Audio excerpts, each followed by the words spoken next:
City কলেজের অধ্যাপক এবং আমার গ্রামের কৃতি সন্তান শ্রদ্ধেয় অনুপম হালদার মহোদয়কে এবার শ্রীমদ ভাগবত ও গীতা থেকে পাঠ করার জন্য অনুরোধ জানাচ্ছি। ঋপানাথ শ্রবণাথ পাঠাৎ দর্শনাথ পাপনাশিনী। এই ভাগবত ভগবানের সাক্ষাৎ শব্দময়ী মূর্তি।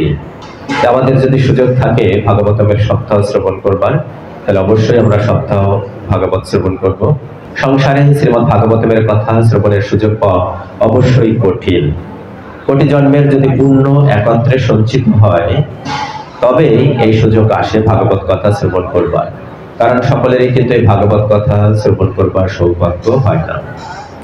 তাই আমাদের কর্তব্য সর্বদাই ভাগবত কথা শ্রবণ করা।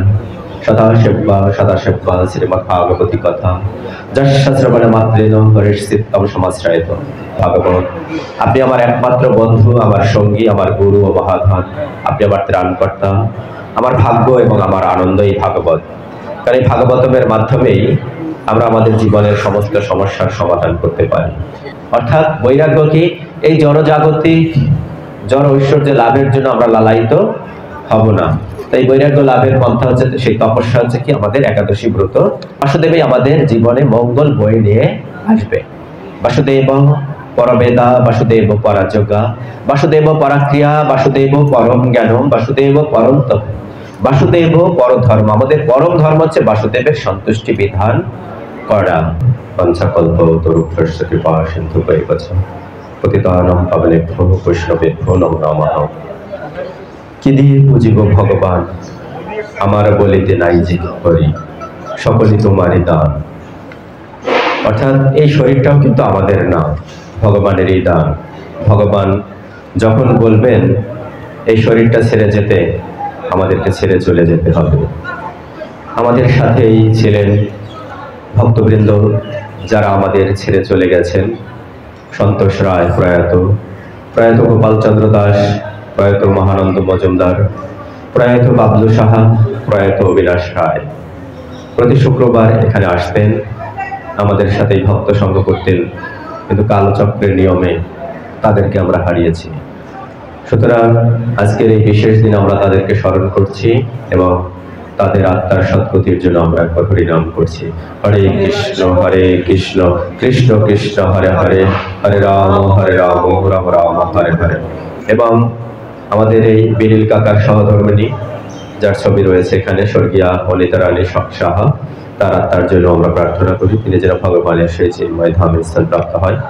ভক্তবৃন্দ, পাঠের শুরুতেই আমি ক্ষমা চেয়ে নিচ্ছি, কারণ হচ্ছে আমার শরীরের অবস্থাও ভালো না।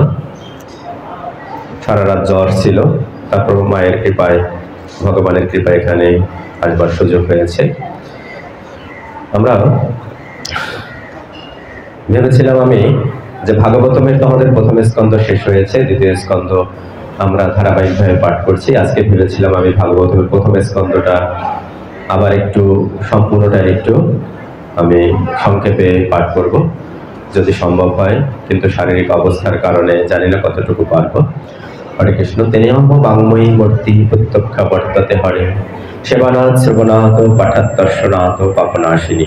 এই ভাগবত ভগবানের সাক্ষাৎ শব্দময়ী মূর্তি। এর পূজা, শ্রবণ, পাঠ অথবা শুধুমাত্র দর্শনেই মানুষের সব পাপ নষ্ট হয়ে যায়।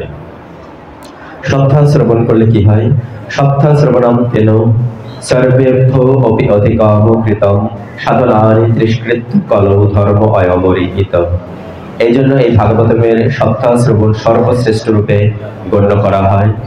আর কলিযুগে তো অন্য সমস্ত সাধনের চেয়ে এই ভাগবত ধর্মকেই শ্রেষ্ঠ বলা হয়। ইয়াত ফলম নাস্তি তপসা ন ইয়াগানা সমাধিনা অনায়াসেন তৎসর্বম সপ্তাহ শ্রবণ লাভের।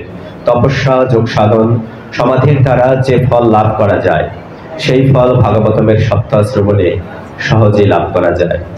আমাদের যদি সুযোগ থাকে ভাগবতমের সপ্তাহ শ্রবণ করবার, তাহলে অবশ্যই আমরা সপ্তাহ ভাগবত শ্রবণ করব।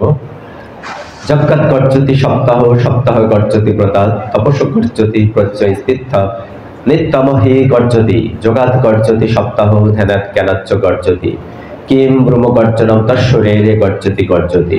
এই সপ্তাহ শ্রবণ যজ্ঞ তপস্যার থেকে অধিক ফলদায়ী, তীর্থ ভ্রমণের চেয়ে অধিক সর্বদাই যোগ সাধনের চেয়ে অধিক তো বটেই, এমনকি ধ্যান এবং জ্ঞানের চেয়েও বেশি ফলদায়ী। এর বৈশিষ্ট্য কত আর বলা যায়, এ তো সমস্ত সাধনার থেকে অধিক ফলদায়ী। দুর্লভৈব কথা লোকে শ্রীমদ্ ভাগবত উদ্ভবা, কোটি জন্ম সমুত্থেন পুণ্য নেইব তু লভ্যতে। সংসারে শ্রীমদ্ ভাগবতের কথা শ্রবণের সুযোগ পাওয়া অবশ্যই কঠিন। কোটি জন্মের যদি পুণ্য একত্রে সঞ্চিত হয়, তবে এই সুযোগ আসে ভাগবত কথা শ্রবণ করবার। কারণ সকলেরই কিন্তু এই ভাগবত কথা শ্রবণ করবার সৌভাগ্য হয় না। তাই আমাদের কর্তব্য সর্বদাই ভাগবত কথা শ্রবণ করা। সদা সেব্বা শ্রীমদ্ ভাগবতী কথা, যস্য শ্রবণে মাত্রেণ হরের চিত্তম সমাশ্রয়ত। শ্রীমদ্ ভাগবত কথা সর্বদা সেবন ও আস্বাদন করা উচিত। এই কথা শ্রবণ মাত্রই ভগবান শ্রীহরির হৃদয়ে এসে আসন গ্রহণ করেন। মদেক বন্ধু মৎসঙ্গী মৎগুরু মনমোহাধন মত নিস্তারক মৎভক্ত মদানন্দ নমস্তুতে। হে শ্রীমদ্ ভাগবত, আপনি আমার একমাত্র বন্ধু, আমার সঙ্গী, আমার গুরু ও মহাধন। আপনি আমার ত্রাণকর্তা, আমার ভাগ্য এবং আমার আনন্দ এই ভাগবত। কারণ এই ভাগবতের মাধ্যমেই আমরা আমাদের জীবনের সমস্ত সমস্যার সমাধান করতে পারি। আমি আপনার নিকট শাস্ত্রত্ব প্রণতি জ্ঞাপন করি। মঙ্গলাচরণ। ও সবাই হাত জোর করি। ও জ্ঞানতিমিরান্ধস্য জ্ঞানাঞ্জন শলাকায়া চক্ষুরোন্মিলিতং যেন তস্मै শ্রীগুরুবে নমঃ। কল্পতরুভ্যশ্চ কৃপা সিন্ধুভ্যেব চ পতিতানাং পাবনেভ্যো বৈষ্ণবেভ্যো নমো নমঃ। নমো মহাবদন্নায় কৃষ্ণ প্রেম প্রদায়তে কৃষ্ণায় কৃষ্ণ চৈতন্য নাম্নে গৌরতীশে নমঃ। হে কৃষ্ণ করুণা সিন্ধু দীনবন্ধু জগৎপতে গোপেশ গোপিকা কান্ত রাধাকান্ত নমস্তুতে। তপ্ত কাঞ্চন গৌরাঙ্গী রাধে বৃন্দাবনেশ্বরী বিশুভানুসুতে দেবী প্রণমামি হরিপ্রিয়ে। ওম বৃন্দাই তুলসী দেব্যৈ পিরাই কেশবর্ষা বিষ্ণু ভক্তি প্রদ দেবী সত্যবত্যই নমো নমঃ। জয় শ্রীকৃষ্ণ চৈতন্য প্রভু নিত্যানন্দ শ্রী অদ্বৈত গদাধর শ্রীবাসাদি গৌর ভক্তবৃন্দ। হরে কৃষ্ণ কৃষ্ণ কৃষ্ণ হরে হরে, হরে রাম রাম রাম হরে হরে। নারায়ণং নমস্কৃত্য নরং চৈব নরোত্তমং দেবীং সরস্বতীং ব্যাসং তত জয়মুদীরয়তু। অর্থাৎ নরনারায়ণ ঋষি এবং ব্যাসদেবকে প্রণতি নিবেদন করছে। গতকালকে ছিল আমাদেরকে গুরু পূর্ণিমা, অর্থাৎ গুরুদেবের যার গুরুদেবের দীক্ষিত গুরু তাকে আমরা প্রণতি নিবেদন করি, পূজা অর্চনা করে থাকি। কিন্তু আমাদের আদি গুরু হচ্ছে ব্যাসদেব। সেই পরম্পরা ধারাই ব্যাসদেবের পরম্পরা, অর্থাৎ এই ভাগবত কথা রচনা করেছেন ব্যাসদেব। তার প্রথম ছাত্র ছিল কে? কাকে শিখিয়েছেন? তার পুত্র শুকদেব গোস্বামীকে। এবং সেই পরম্পরা ধারাই আমরা এই ভাগবত পাঠ করছি। তাই আমাদের আদি গুরুদেব হচ্ছে ব্যাসদেব। সেই ব্যাসদেবের চরণে আমাদের প্রণতি নিবেদন করি। নারায়ণং নমস্কৃত্য নরং চৈব নরোত্তমং দেবীং সরস্বতীং ব্যাসং তত জয়মুদীরয়তু। নষ্ট প্রায়শু অভদ্রেষু নিত্যং ভাগবত সেবায়া ভগবতী উত্তম শ্লোকে ভক্তির ভবতি নৈষ্ঠিকী। ওম নমো ভগবতে বাসুদেবায়, ওম নমো ভগবতে বাসুদেবায়, ওম নমো ভগবতে বাসুদেবায়। ভাগবত বন্দনায় বলা হয়েছে ভাগবত হচ্ছে কি দ্বাদশ স্কন্ধ স্বরূপ।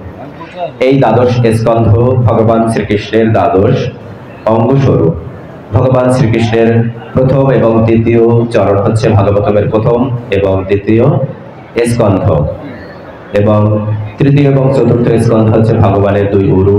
পঞ্চম স্কন্ধ ভগবানের নাভিমূল, ষষ্ঠ স্কন্ধ ভগবানের বক্ষদেশ, সপ্তম এবং অষ্টম স্কন্ধ ভগবানের দুই বাহু, নবম স্কন্ধ ভগবানের কণ্ঠদেশ, দশম স্কন্ধ ভগবানের হাস্যোজ্জ্বল মুখমণ্ডল। অর্থাৎ সেই দশম স্কন্ধে ভগবানের অপ্রাকৃত লীলা কথা বর্ণনা করা হয়েছে। এবং একাদশ স্কন্ধ ভগবানের মস্তক এবং দ্বাদশ স্কন্ধ ভগবানের একাদশ স্কন্ধ ভগবানের ললাট, দ্বাদশ স্কন্ধ ভগবানের মস্তক। এই হচ্ছে দ্বাদশ স্কন্ধ স্বরূপ। অর্থাৎ পরমেশ্বর ভগবান শ্রীকৃষ্ণ এবং এই ভাগবতের মধ্যে কোনো পার্থক্য নেই। কলিযুগের মানুষদের কৃপা করবার জন্য তিনি এই ভাগবত রূপে আবির্ভূত হয়েছেন, আমাদেরকে মুক্তি প্রদান করবার জন্য। ভাগবত বন্দনায় বলা হয়েছে, অর্থাৎ ভাগবতের মঙ্গলাচরণে, অর্থাৎ প্রথম শ্লোকে বলা হয়েছে ওম নমো ভগবতে বাসুদেবায় জন্মাদস্য যত অন্যায়াতং ইতরত চ অর্থেষু অভিজ্ঞ সারাৎ তেনে ব্রহ্মারিদা য আদিকবায় মজ্জন্তে যশুরয় তেজবারি বেদাম যথা বিনিময় যত্র ত্রিসর্গ অমৃষা ধামনা সেনা সদা নিরস্ত কুকম সত্যম পরম দিব্যহীন। আমি সেই পরম সত্যের ধ্যান করি। সেই পরম সত্য হচ্ছে কি? পরমেশ্বর ভগবান শ্রীকৃষ্ণ। যার থেকেই এই জড়জগৎ সৃষ্টি হয়েছে। তারপর হচ্ছে বস্তুনিষ্ঠ ধর্ম প্রযোজিত কৈতব অত্র পরম নির্মৎসারণম শতম বেদম বাস্তবমত্র বস্তু শিবদম তাপত্রয় উন্মিলনম। অর্থাৎ এই ত্রিতাপ দুঃখের ক্লেশ থেকে যদি আমরা মুক্তি পেতে চাই, অর্থাৎ এই জন্ম মৃত্যুর চক্র থেকে যদি মুক্তি পেতে চাই, আবার যেন আমরা মায়ের গর্ভে পতিত না হই, কিন্তু সেটা যে মনুষ্য জীবন লাভ করবো তার কি কোনো নিশ্চয়তা রয়েছে? না। সুতরাং এই ত্রিতাপ ক্লেশ, এই জন্ম মৃত্যুর চক্র থেকে মুক্তি পেতে হলে এই ভাগবতমের আশ্রয় গ্রহণ করব। তাহলে আমাদের হৃদয়ের অজ্ঞানতা দূর হবে। হৃদয়ের অজ্ঞানতা যখনই দূর হবে, পরমেশ্বর ভগবান শ্রীকৃষ্ণের প্রতি প্রেমময়ী সেবায় নিজেকে নিয়োজিত করব। শ্রীমদ্ ভাগবতে মহামূলীকৃতে এই ভাগবত রচনা করেছেন ব্যাসদেব কিংবা পর ঈশ্বর। এই ভাগবত গ্রন্থ আমরা যে পাঠ করি, শ্রবণ করি, অন্য কোনো শাস্ত্রের প্রয়োজন নেই। সদ্য হৃদয় অবরুদ্ধ পুত্র কীতি বিশিষ্ট সুবিতৎক্ষণাৎ নিগম কল্পতরু গলিতম ফলম সুখমুখাত অমৃত দুর্ভ সংযুতম পিবত ভাগবতম রসমালয় বহুল অহরসিকা ভুবি ভাবুকঃ। এই বিচক্ষণ এবং চিন্তাশীল মানুষ কল্প বৃক্ষরূপী বৈদিক শাস্ত্রের সুপক্ষ ফল শ্রীমদ্ ভাগবত আস্বাদন করুন। তা শ্রীল সুখদেব গোস্বামীর শ্রীমুখ থেকে নিশ্চিত হয়েছিল, তাই এই ফলটি আরো অধিক উপাদেয় হয়েছে, যদি এই অমৃতময় রস মুক্ত পুরুষেরা পর্যন্ত আস্বাদন করে থাকে। ভাগবতমের প্রথম স্কন্ধের সংক্ষিপ্ত বিবরণে বলা হয়েছে যে ভাগবতমের মোট স্কন্ধ 12টি, যা ইতিমধ্যে বলেছি। মোট অধ্যায় রয়েছে 335 অধ্যায় এবং শ্লোক সংখ্যা কত? 18,000 শ্লোক রয়েছে। তাই এর অপ্রাকৃত বৈশিষ্ট্যের কারণে এই দুইটি স্কন্ধ, অর্থাৎ প্রথম স্কন্ধ এবং দ্বিতীয় স্কন্ধ অধ্যয়নের সময় অত্যন্ত বিনয় এবং ঐকান্তিকতার সহকারে শ্রীমদ্ ভাগবত আমাদের অধ্যয়ন করা উচিত। তখন কেউ ধীরে ধীরে জীব এবং পরম সত্যের স্বভাব এবং চেতন সম্পর্কে একটি উপলব্ধি গড়ে তুলতে পারে। অর্থাৎ এই ভাগবতমের প্রথম স্কন্ধের মূল বিষয় হচ্ছে কি মৃত্যুতেই আমাদের পরম গতি, অর্থাৎ আমাদের মৃত্যুর প্রস্তুতি গ্রহণ করতে হবে। যেমন করে পরীক্ষিত মহারাজ মৃত্যুর প্রস্তুতি গ্রহণ করেছিলেন। তিনি অভিশপ্ত হয়েছিলেন যে 7 দিনের মধ্যে তিনি জগৎ ত্যাগ করবেন। তখন কিন্তু সেই অভিশাপ থেকে তিনি তা নষ্ট করবার জন্য, অভিশাপ খণ্ডনের জন্য তিনি কোনো ব্যবস্থা গ্রহণ করেনি বা শৃঙ্গী ঋষির কাছেও তিনি যাননি। তিনি কি করেছেন? প্রায় উপবেশনে থেকে মৃত্যুর প্রস্তুতি গ্রহণ করেছেন এবং সেখানে উপস্থিত হয়েছে ব্যাসদেবের পুত্র আমাদের আদি গুরুদেব কে সুখদেব গোস্বামী। 16 বছরের সুখদেব গোস্বামী উলঙ্গ অবস্থায় সেখানে উপস্থিত হয়েছে এবং তিনি 60,000 মুনি ঋষির মধ্যে এই ভাগবত কথা তিনি প্রথমে বলেছেন। এই ভাগবতমের আমরা শ্রবণ করেছি যখন। এই ভাগবতমের মূল কথা হচ্ছে কি যে এই প্রথম স্কন্ধের মূল কথা হচ্ছে অথ পৃচ্ছামি সংসিদ্ধিম যোগিনাম পরমম গুরু পুরুষের সহ যৎ কার্যম মিরো মানস সর্বথা। আপনি পরম যোগী। অর্থাৎ পরীক্ষিত মহারাজ যখন সুখদেব গোস্বামী এসেছিল তখন বলছে এবং ভক্তদের গুরু, তাই আমি আপনার কাছে প্রার্থনা করছি আপনি সকলের এবং বিশেষ করে যারা মরণমুখ মানুষ যারা রয়েছে, যাদের মৃত্যু আসন্ন, তার সিদ্ধি লাভের পন্থা প্রদর্শন করুন। আসলে আমরা সকলেই তো মরণমুখ, আমরা যে কোনো সময় মৃত্যু বরণ করতে পারি, অর্থাৎ এই জড় দেহ ত্যাগ করতে পারি। তাই আমাদের কি কর্তব্য তা আপনি কৃপা করে বলুন। যৎ কর্তব্যম অথ জপম যৎ কর্তব্যম নৃভি প্রভু স্মর্তব্যম ভজনীয়ম বা ব্রুহি চত্তা বিপর্যয়ম। অর্থাৎ দয়া করে আমাদেরকে বলুন মানুষের কি শ্রবণ করা উচিত, অর্থাৎ আমাদের এই কর্ণ দুটির সাহায্যে আমাদের কি শ্রবণ করা উচিত, আমাদের কি কীর্তন করা উচিত এবং কি স্মরণ করাই বা উচিত এবং কি ভজন করাই বা উচিত এবং যা উচিত নয় তা আমাদেরকে কৃপা করে বলুন। অর্থাৎ পরীক্ষিত মহারাজ সুখদেব গোস্বামীকে এই প্রশ্ন দ্বারা তিনি করেছেন সুখদেব গোস্বামীকে, এবং সুখদেব গোস্বামী দ্বিতীয় স্কন্ধ থেকে এই ভাগবত পাঠ শুরু করেছে যে তার প্রশ্নের উত্তর প্রদান করেছেন। ভাগবতমের প্রথম স্কন্ধে যে শ্রী সুখদেব গোস্বামী পরীক্ষিত মহারাজকে কি করলেন, এই 60,000 মুনি ঋষির মধ্যে এই 18,000 শ্লোক সমন্বিত তিনি এই ভাগবত কথা তিনি বলছেন। তখন শ্রোতা হিসাবে উপস্থিত ছিলেন রাজর্ষি, মহর্ষি, অনেকে ছিলেন এবং তখন কে এই ভাগবত কথা বলছিলেন? আমরা এই ভাগবত কথা শ্রবণ করতে পাই কি সুত গোস্বামীর মুখ থেকে এবং সুখদেব গোস্বামীর মুখ থেকে। প্রথমবার ভাগবত কথা বলছিলেন কে? সুখদেব গোস্বামী। গঙ্গা তীরে। তখন সেখানে দর্শক বা শ্রোতা ছিলেন 60,000 মুনি ঋষি। এবং দ্বিতীয়বার এই ভাগবত কথা বলছেন কে? রোমহর্ষণের পুত্র অর্থাৎ সুত গোস্বামী।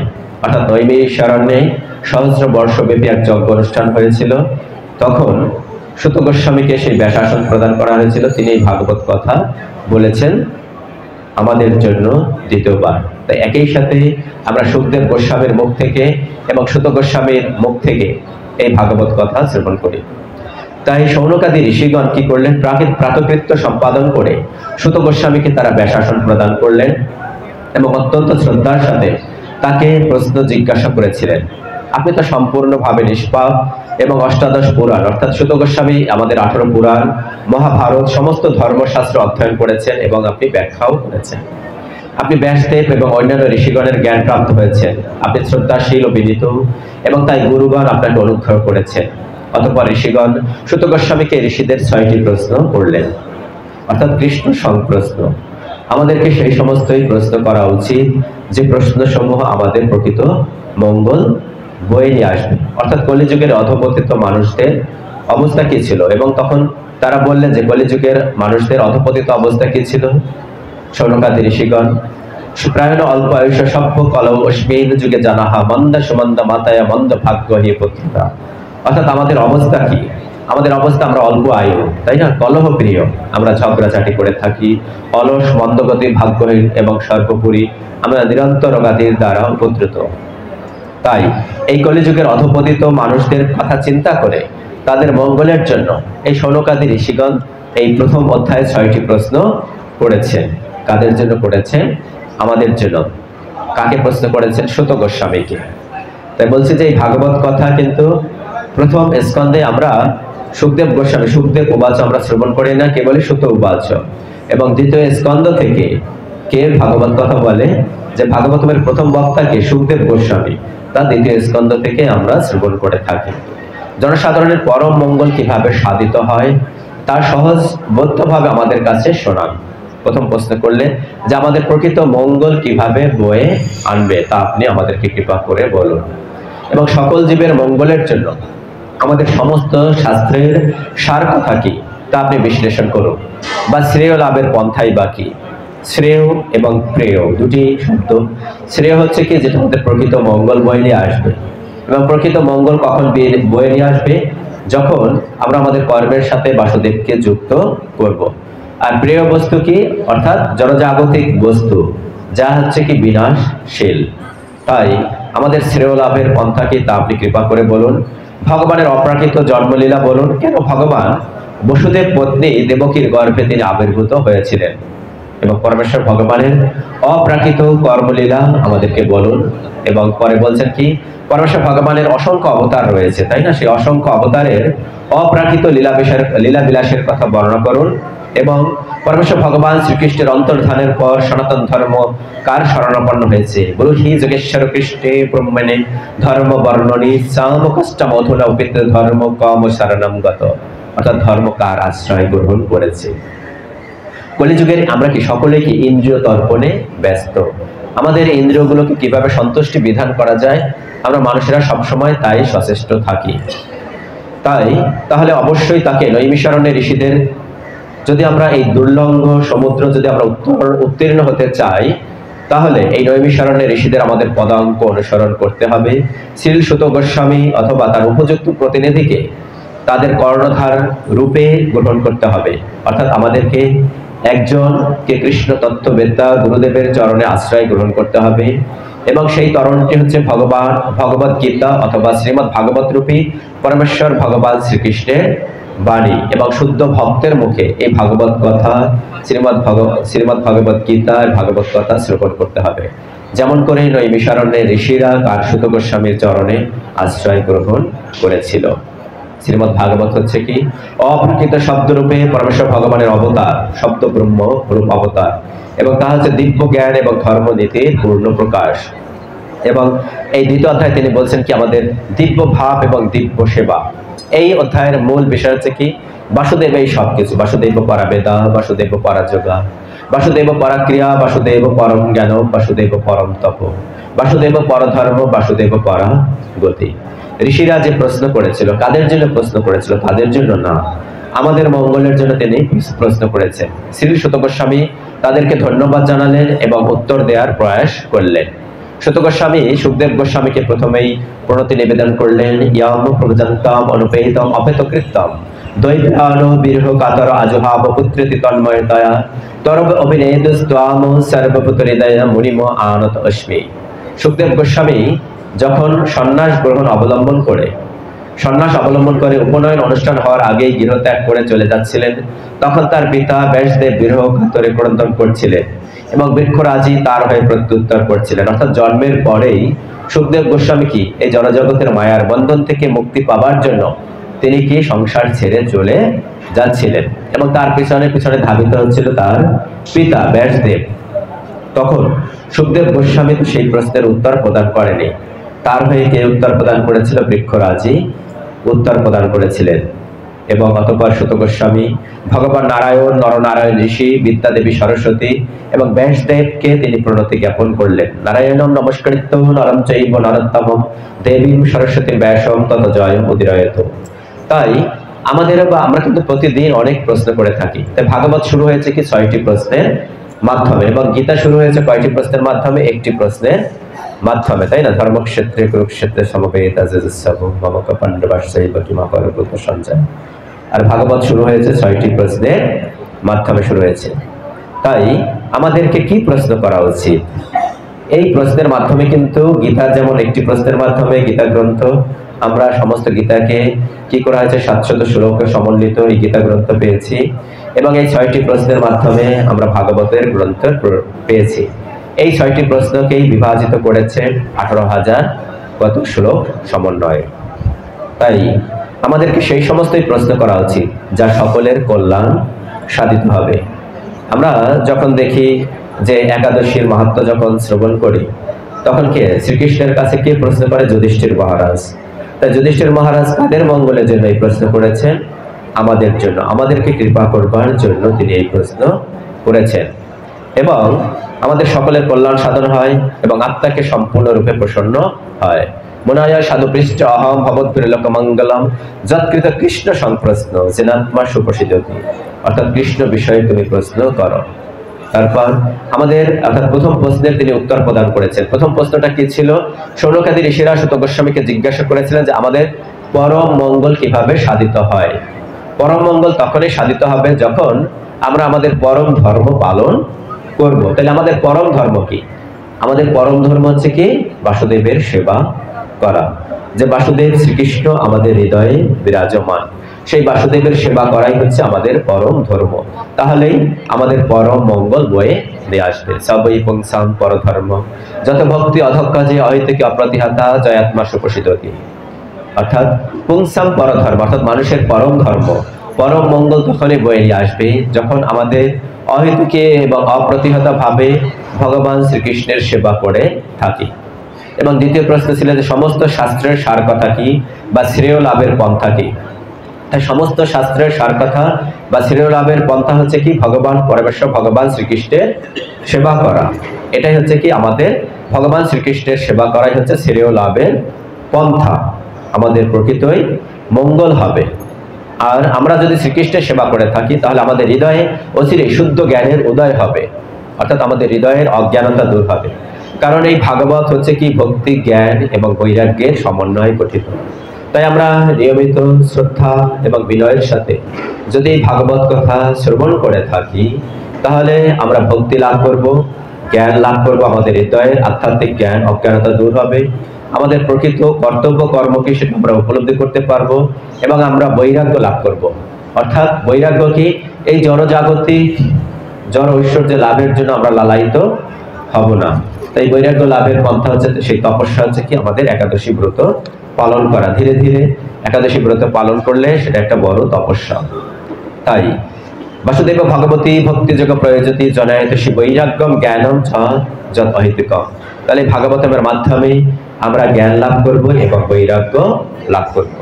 আমরা এই জড়জগতে এই সংসারে যতই কর্ম করি না কেন, সেই বর্ণ আশ্রম মানে 4টি আমাদের আশ্রম রয়েছে না, তাই না? অর্থাৎ আমরা কে সেই 4টি আশ্রম কি? ব্রাহ্মণ, চারটি বর্ণ, ব্রাহ্মণ, ক্ষত্রিয়, বৈশ্য, শূদ্র, এবং সকলেরই কি চারটি আশ্রম রয়েছে। অর্থাৎ প্রথমে কি করি, আমরা পড়াশোনা করি, তাই না? তারপর কি গৃহস্থ, তারপর বানপ্রস্থ এবং পরে সন্ন্যাস। কিন্তু সেই বর্ণাশ্রম ধর্মে যদি পরম ধর্ম হবে না কেন, যদি আমরা আমাদের এই বর্ণাশ্রমের সাথে যদি আমরা ভগবানকে যুক্ত না করতে পারি। তিনি সুত গোস্বামী সেই কথাই বলছেন, ধর্ম সনিষ্ঠিত পুংসাম বিচক্ষণ কথা নৎপাদায়িত যদি রতিম শ্রমকে বলম। অর্থাৎ আমাদের যদি রতি উৎপন্ন না হয়, পরমেশ্বর ভগবান শ্রীকৃষ্ণের প্রতি প্রেমময়ী সেবা যদি না করি, তার প্রতি ভালোবাসা যদি জাগ্রত না হয়, তাহলে এই বর্ণাশ্রম ধর্ম, অনেকে আছে কি দেখবেন কি নিষ্ঠার সাথে কর্ম করে, অর্থাৎ কর্মকাণ্ডে ব্যস্ত, কিন্তু তাদের সত্যিকারের ভক্তি তাদের মধ্যে নেই। অর্থাৎ এটা এখানে রাখা হলো কেন, ওটা এখানে রাখা হলো কেন, কিন্তু তার সাথে হচ্ছে কি যে ভগবানের প্রতি যে আমার নিষ্ঠা, প্রেম, ভালোবাসা, সেটাই হচ্ছে বড় কথা। নোৎপাদে যদি রতিম শ্রম হইব, আমাদের রতি জাগ্রত করতে হবে পরমেশ্বর ভগবানের প্রতি। তাই এই পরম সত্য হচ্ছে পরমেশ্বর ভগবান শ্রীকৃষ্ণ। এই পরম সত্যকে আমরা উপলব্ধি করতে পারবো কিভাবে? তিনটি উপায় সুত গোস্বামী সেটা বললেন। বদন্ত তত্ত্ববিদ জ্ঞান অধ্যায় ব্রহ্মেতি পরমাত্মেতি ভগবান ইতি শব্দতে, অর্থাৎ ব্রহ্মের উপাসনা করা। অর্থাৎ অনেকে আমাদের সনাতন ধর্মে অনেকে ব্রহ্মের উপাসনা করে থাকে, নিরাকার ব্রহ্মের উপাসনা করে, পরমাত্মার উপাসনা, অর্থাৎ যোগীরা পরমাত্মার ধ্যান করে থাকে, যিনি আমাদের পরমেশ্বর ভগবান শ্রীকৃষ্ণ হৃদয়ে বিরাজমান। ভগবান ইতি শব্দতে, এবং ভগবান অর্থাৎ ভগবান বিগ্রহ রূপে তিনি বিরাজমান আমাদের মন্দিরে। অর্থাৎ শুদ্ধ ভক্ত কি করে, সেই বিগ্রহ রূপে, অর্থাৎ বিগ্রহ এবং ভগবান নাম অভিন্ন, এর মধ্যে কোনো পার্থক্য নেই, তার সেবা করে থাকে, অর্থাৎ সরাসরি ডাইরেক্ট ভগবানের সেবা করে থাকে। অত কুম্ভীর দ্বিজশ্রেষ্ঠ বর্ণাশ্রম বিভাগস সনিষ্ঠিতস্য ধর্মস্য সংসিদ্ধি হরিতোষ্ণ। তাই আমরা যতই কর্তব্য কর্ম করি না কেন, তার আমাদের উচিত কি এই হরি সন্তুষ্টি বিধান করাই আমাদের মূল লক্ষ্য। তাহলে আমাদের পরম মঙ্গল, আমাদের পরম ধর্ম সাধিত হবে। তারপর তিনি বলছেন কি যে ভক্তির কথা বলছেন, ভক্তির স্তর রয়েছে অনেকগুলো, সেই স্তর হচ্ছে 9টি। আমাদের যদি শ্রদ্ধা থাকে, কিসের প্রতি? সাধু সঙ্গের প্রতি যদি শ্রদ্ধা থাকে, তাহলে কি হবে? আমরা সাধু সঙ্গ করব। সাধু সঙ্গ করলে কি হবে? আমাদের ভজন ক্রিয়া করব, অর্থাৎ আমরা হরিনাম করব, আমরা আমাদের হাতে মালা তুলে নেব, কারণ এই কলিযুগের যুগ ধর্ম হচ্ছে হরিনাম। তাই সকলের মঙ্গলের জন্য আমরা একবার হরিনাম করি, হরে কৃষ্ণ কৃষ্ণ কৃষ্ণ হরে হরে, হরে রাম রাম রাম হরে হরে। তার ফলে কি হবে? এই ভজন ক্রিয়া করলে কি আমাদের অনর্থ নিবৃত্তি হবে, আমাদের ভিতরে যে খারাপ গুণগুলো রয়েছে সেই অনর্থগুলো নিবৃত্তি হবে, তখন আমাদের নিষ্ঠা হবে। কিসের প্রতি নিষ্ঠা হবে? পরমেশ্বর ভগবান শ্রীকৃষ্ণের প্রতি নিষ্ঠার সাথে ভগবানের সেবা করব, রুচি জাগ্রত হবে, তার প্রতি আমাদের আসক্তি হবে ভগবান শ্রীকৃষ্ণের, অর্থাৎ সবসময় শ্রীকৃষ্ণের চিন্তা করব। আমাদের মূল কথা তো কৃষ্ণের চিন্তা করা, সবসময় সারাটা দিন এমন ভাবে আমরা সাজাবো যেন কৃষ্ণ চিন্তাবিহীন আমরা যেন এক মুহূর্তেও না থাকি। তাহলে কি হবে? আমাদের মধ্যে ভাব এবং অবশেষে প্রেম বর্তিত হবে। কার প্রতি প্রেম? ভগবান শ্রীকৃষ্ণের প্রতি। আমাদের প্রকৃত প্রেম তো পরমেশ্বর ভগবান শ্রীকৃষ্ণের প্রতি, তাই না? এবং রাধারানীর প্রতি। আর কারোর প্রতি তো প্রেম থাকে না, সবকিছুই কি জড়জাগতিক সম্পর্ক। তাই আমাদের এই ভোগ বাসনা, আমরা জড়জগতে আমরা কি করে থাকি? ভোগ বাসনা যদি আমরা দূর করতে চাই, তাহলে আমরা কি করতে হবে? এই ভগবানের পরম ধর্ম আমাদের পালন করতে হবে। এবং সিন্নতম সকথা কৃষ্ণ পুণ্য শ্রবণ কীর্তন হৃদন্তস্তহি অভদ্রাণী বিধুনতি সুরিত শতম। অর্থাৎ পরমেশ্বর ভগবান শ্রীকৃষ্ণের এই যে পবিত্র কথা আমাদের সব সময় শ্রবণ করতে হবে। নববিধা ভক্তির কিন্তু প্রথম ভক্তি হচ্ছে কি? শ্রবণ। শ্রবণম কীর্তনম বিষ্ণু শরণম পাদ সেবনম। অর্থাৎ নববিধা ভক্তির প্রথমটা হচ্ছে কি? শ্রবণ। তাই আমরা শ্রবণের মাধ্যমে আমরা ভগবানকে লাভ করতে পারি। তাহলে আমাদের কি হবে? নষ্ট প্রায়শ অভদ্রেশু নিত্যম ভাগবত সেবায়া ভগবতী উত্তম শ্লোকে ভক্তির ভবতী দৃষ্টিকি। এবং আমরা যখন এই পরমেশ্বর ভগবান শ্রীকৃষ্ণের সেবা করব, আমাদের কি হবে? আমাদের সমস্ত সংশয় ছিন্ন হবে। বিদ্যান্তে হৃদয়ের গ্রন্থি সিদ্ধান্তে সর্ব সংশয়, সমস্ত সংশয় ছিন্ন হয়ে আমরা পরমেশ্বর ভগবান শ্রীকৃষ্ণের সেবা করব, এবং তাহলে এই মনুষ্য জীবন সার্থক হবে। এবং তখন আমরা এই বাসুদেব যে সব কিছু আমাদের মূল, সেটা আমরা উপলব্ধি করতে পারবো। এই অধ্যায়ে বলা হয়েছে কি? দ্বিতীয় অধ্যায়ে বাসুদেবই আমাদের জীবনে মঙ্গল বয়ে নিয়ে আসবে। বাসুদেব পরবেদা বাসুদেব পরাযোগা বাসুদেব পরাক্রিয়া বাসুদেব পরম জ্ঞানম বাসুদেব পরম তপ। বাসুদেব পরধর্ম, আমাদের পরম ধর্ম হচ্ছে বাসুদেবের সন্তুষ্টি বিধান করা। তাই আমরা আমাদের একাদশ ইন্দ্রিয়ের সাহায্যে আমরা যেন বাসুদেবকে সন্তুষ্টি করতে পারি, সেটাই সচেষ্ট থাকতে হবে। তাহলে কি হবে, আমরা এই যে জন্ম মৃত্যুর চক্র, সেই চক্র ছেদন করতে পারবো। আমি বিশ্বাস করি আর না করি, আমরা আসলে তো কেউ তো এই মারা যাই না, মারা যাই শুধুমাত্র এই জড় দেহটা ত্যাগ করি। যেমন করে পরীক্ষিত মহারাজ তিনি জড় দেহ ত্যাগ করেছেন। যাদের কথা বললাম আমাদের ভক্তবৃন্দ, অর্থাৎ গোপালচন্দ্র দাস, সন্তোষ রায়, মহানন্দ মজুমদার, বাবলু দাস, অবিনাশ কাকা, তারা, তারপরে মাতাজি, যারা জড় জগৎ ত্যাগ করেছে তারা শুধুমাত্র জড় দেহটা ত্যাগ করে, কেউ তো মারা যায়নি, কিন্তু সকলেরই মৃত্যুর প্রস্তুতি গ্রহণ করতে হবে। ভাগবতমের মূল প্রথম স্কন্ধের মূল কথা হচ্ছে কি সেই মৃত্যুর প্রস্তুতি গ্রহণ করা। পরীক্ষিত মহারাজ তিনি অভিশপ্ত হয়েছিলেন এবং মৃত্যুর প্রস্তুতি গ্রহণ করেছিলেন, এবং পরে সুত গোস্বামী কি এই সৃষ্টি তত্ত্ব ব্যাখ্যা করলেন, এবং পরবর্তী অধ্যায়ে তিনি যে বিভিন্ন অবতারের কথা বললেন, অবশেষে বললেন শ্রীকৃষ্ণই হচ্ছেন পরমেশ্বর ভগবান।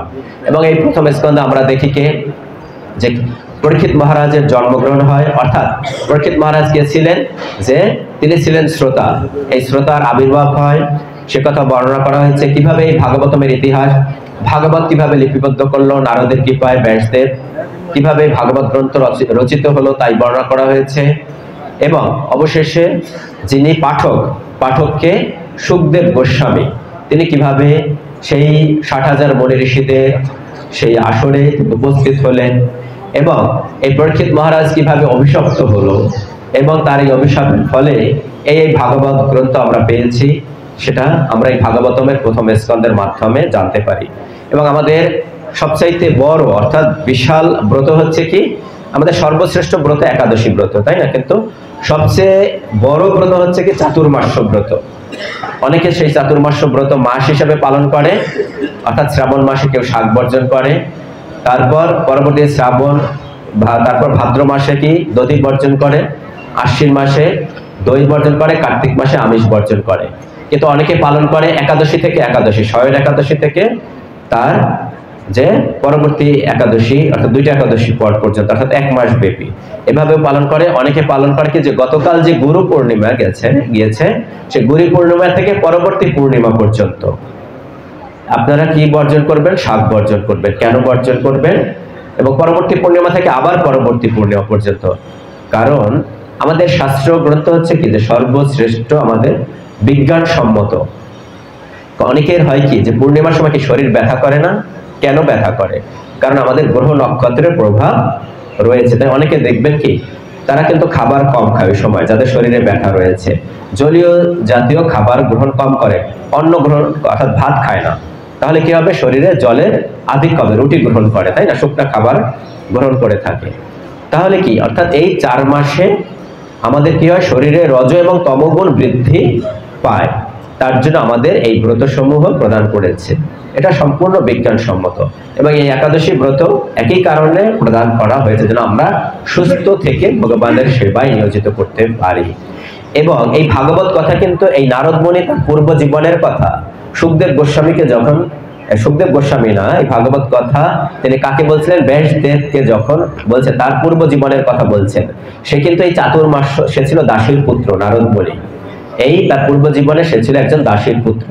এবং এই চাতুর্মাস্য ব্রতে তিনি এই ভক্তদের অর্থাৎ মুনি ঋষিদের সেবা করবার সুযোগ হয়েছিল, এবং তাদের উচ্ছিষ্ট গ্রহণ করবার আর সুযোগ হয়েছিল। এবং কালের নিয়মে তার মাতা রাতে গোধন কালে যখন গৃহে ফিরছিল, সর্পদংশনে তিনি দেহ রাখেন। তখন কি তিনি কি করেন, এটা কৃপা মনে করেন, নারদ মুনি উত্তর দিকে গমন করেন এবং তিনি জড়দেহ ত্যাগ করেন। ভগবান অর্থাৎ এই চাতুর্মাস্য ব্রতে মুনি ঋষিদের কাছ থেকে যা শ্রবণ করেছেন, ভগবানের ধ্যানে তিনি কি করলেন, নিজেকে ভগবানের ধ্যানস্থ হলেন এবং জড়দেহ ত্যাগ করলেন, এবং পরবর্তী জীবনে কি এই নারদ মুনিতে পরিণত হলেন। তাই এই চাতুর্মাস্য ব্রতের প্রভাবেই কিন্তু আজকের এই নারদ মুনিকে আমরা পেয়েছি। তা আমাদের সকলের উচিত আমাদের যে সমস্ত এই বৈষ্ণবীয় তিথিসমূহ রয়েছে তা নিষ্ঠার সাথে পালন করা। হরে কৃষ্ণ। সকলের যেন মঙ্গল হয়, সকলের ভগবত ভক্তি এই প্রার্থনা করি। আমরা সবাই হাত জোড় করি। গঙ্গা গীতা সাবিত্রী সীতা সত্তা পতিব্রতা ব্রহ্মাবলী ব্রহ্মবিদ্যা ত্রিসন্ধ্যা ভক্তি গেহিনী অর্থমাত্রা চিদানন্দা ভবগ্নি ভ্রান্তি নাশিনী বেদন্ত্রী পরানন্দা তত্থার্থ জ্ঞানমঞ্জরি ওম তদক্ষরং পরিভষ্ট মাত্রাহীনঞ্চ তৎপাবে পূর্ণং ভাবতু তৎসর্বং তৎপ্রসাদত সুরেশ্বর। হে শ্রীকৃষ্ণ, আপনি বাসুদেব, সংকর্ষণ, প্রদ্যুম্ন, অনিরুদ্ধ, আপনাকে মনের দ্বারা নমস্কার ও ধ্যান করি। ওম সর্বেশ মঙ্গলম ভুয়াৎ, সর্বে সন্তু নিরাময়া, সর্বে ভদ্রাণি পশ্যন্তু মা পশ্যিত দুঃখ ভাগ ভবেৎ। ওম শান্তি, ওম শান্তি, ওম শান্তি। সকলের মঙ্গল হোক, সকলের ভগবতী প্রার্থনা করি আমরা যেন আধ্যাত্মিক, আদি ভৌতিক, আদি দৈবিক এই ত্রিতাপ ক্লেশ থেকে মুক্ত হয়ে ভগবান শ্রীকৃষ্ণের সেবায় নিজেদেরকে নিয়োজিত করি, এবং যারা আমাদের পূর্বপুরুষ যারা জগৎ ত্যাগ করেছে তারা যেন ভগবানের সেই চিন্ময় ধাম লাভ করে প্রার্থনা করি, এবং যারা যে ভক্তবৃন্দ আমাদের ছেড়ে চলে গেছেন, প্রয়াত হয়েছেন, তার জন্য প্রার্থনা করি, মাতাজির জন্য প্রার্থনা করি। হরে কৃষ্ণ কৃষ্ণ কৃষ্ণ হরে হরে, হরে রাম রাম রাম হরে রাধা, কৃষ্ণ প্রেমানন্দে হরি হরি বল। হরে কৃষ্ণ। হ্যালো, উপস্থিত ভক্ত মন্ডলী, আমরা রয়েছি